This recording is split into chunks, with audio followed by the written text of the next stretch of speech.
Aninko, co ty to tam máš? Máš takovou hračku? Ukaž, jak jsi malinkatá, jak to vždycky na videu vypadá, že jste velcí všichni. Přitom je to takový trochu větší mimino. Je?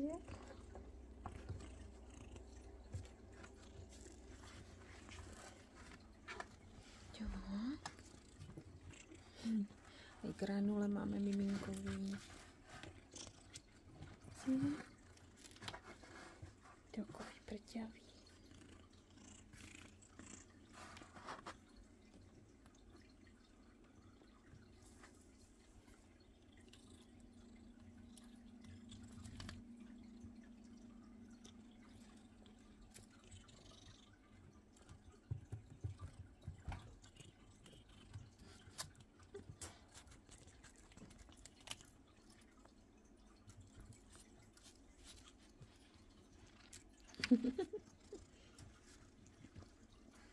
Ukaž ještě kozlíkový polštářek, jaký tady máš od ty.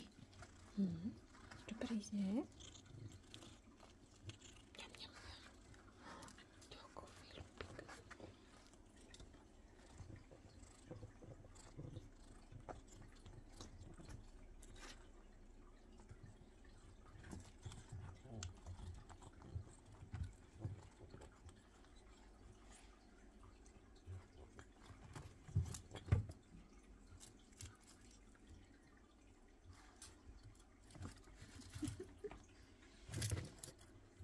Ty nevíš, co dříve.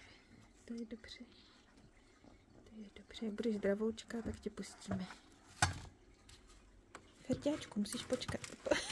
Počkej, stojíš si v tom. Ferťulko, musíš počkat ještě, jo? Chvilku.